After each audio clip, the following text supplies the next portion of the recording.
Thursday, December 7th.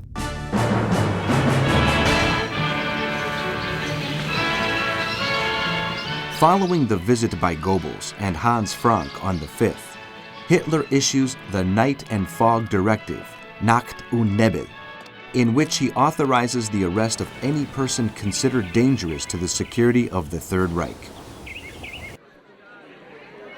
Detainees are not to be executed immediately, but after being interrogated and tortured, to disappear during the night without trace.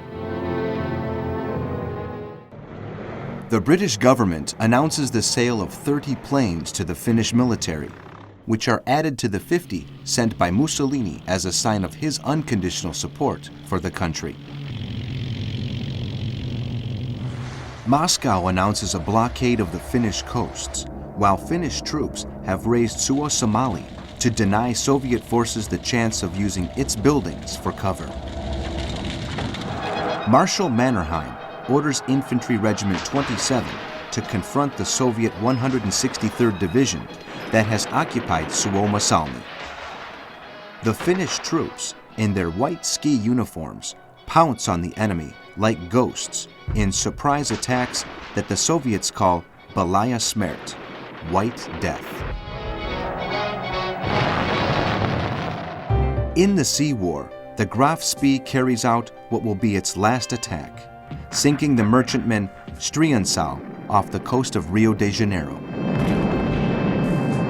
U-38, commanded by Heinrich Liebe, sinks the British merchant ship Thomas Walton, and Gunther Prien's U-47 sends the Norwegian ship Tajonudin to the depths of the ocean.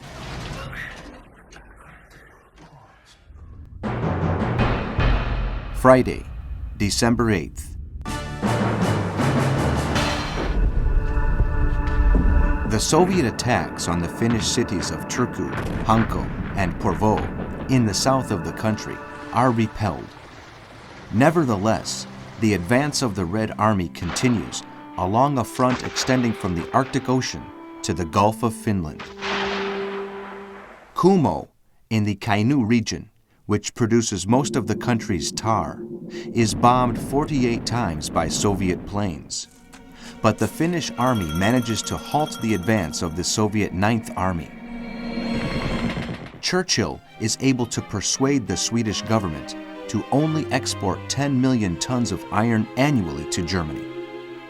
At the same time, the Admiralty continues preparation for Operation Wilfred, the mining of Norwegian waters.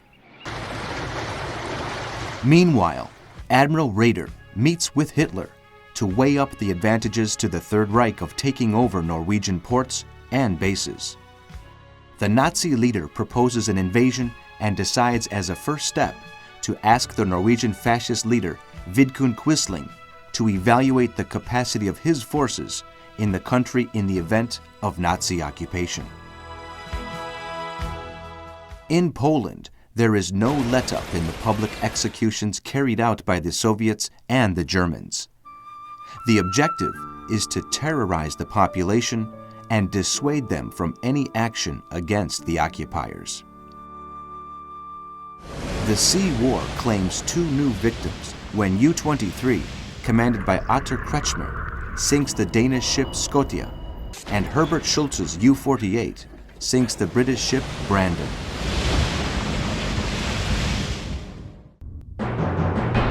Saturday, December 9th.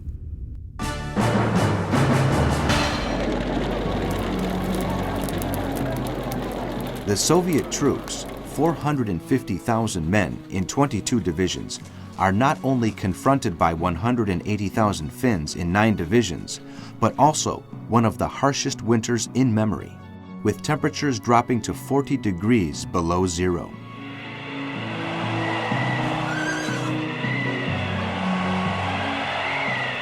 The Russians, after more than a week of fighting, are painfully aware of their lack of adequate equipment due to poor planning on the part of General Kliment Voroshilov.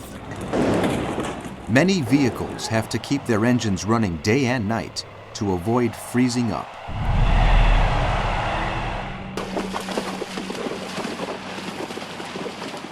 The Finns make enemy provisions their main target and use isolated groups of snipers, including the famous Simo Häyhä, who eliminated 505 Soviet soldiers during the course of the war to generate panic among the enemy.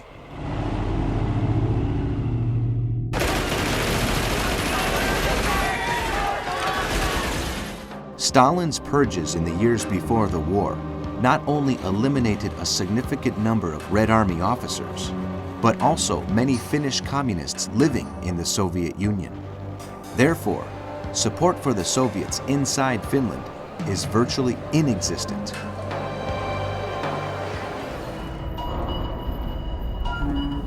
In the Sea War, U-20, captained by Karl-Heinz Müller, sinks the Danish merchant ship Magnus, and Herbert Schultz's U-48 sinks the British ship San Alberto.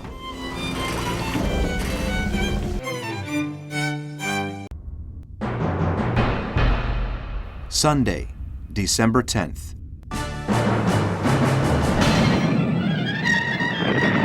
Finnish forces go on the offensive to the north of Lake Ladoga in the area of the River Kola against the Soviet Ninth Army, commanded by General Vasily Chuikov. The 4 Soviet divisions in the area are forced to halt their advance. Clearly, the invasion of Finland is not turning out to be the one-sided affair Stalin expected. The French and British governments believe their helping the Finns against the Soviets is also a way of attracting Nazi Germany, as the USSR provides fuel and raw materials to the Third Reich, thus flouting the Allied blockade.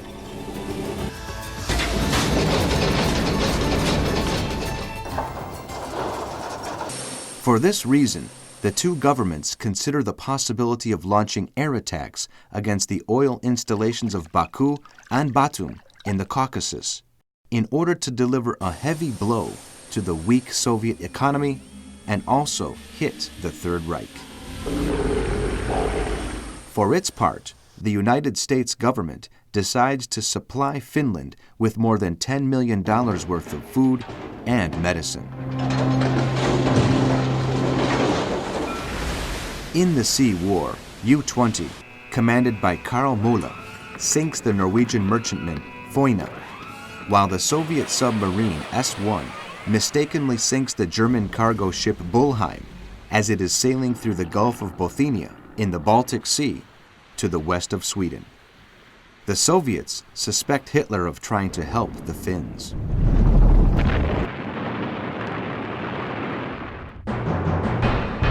Monday, December 11th.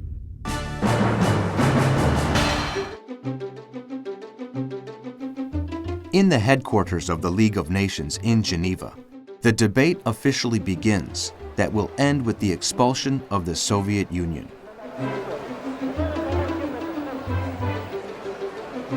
The Western powers offer all the help they can to Finland, and thousands of volunteers from different countries travel to Helsinki to play a part in defending the country. Employing assault tactics copied from the Germans and guerrilla tactics, groups of Finnish soldiers managed to surround the Soviet 163rd Division and cut its supply line in its advance on Suomussalmi. The majority of the men that make up the division are from Mongolia and unused to the climatic conditions. Their march is disrupted.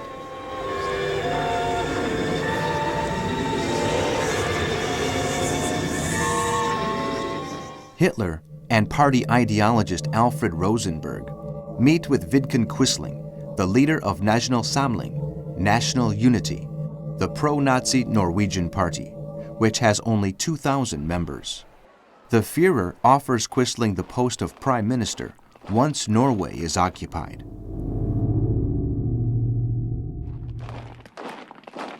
In German-occupied Poland, the Governor-General Hans Frank decrees that all Jews under his jurisdiction will be obliged to perform a minimum of 2 years forced labor.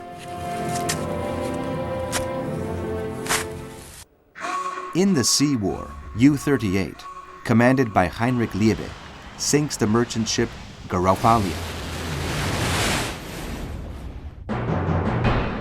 Tuesday, December 12th.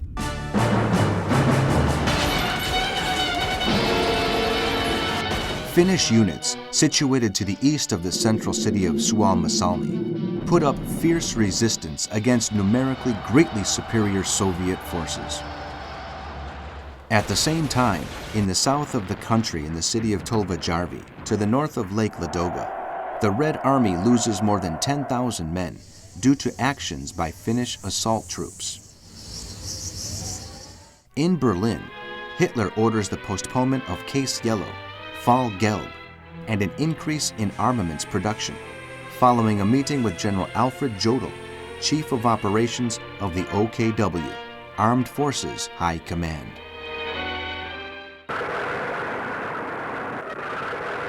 After inspecting airfields in the west of Germany, Jodl advises the Führer to take heed of those commanders who are of the opinion that winter is not the right time to begin hostilities against the countries of Western Europe.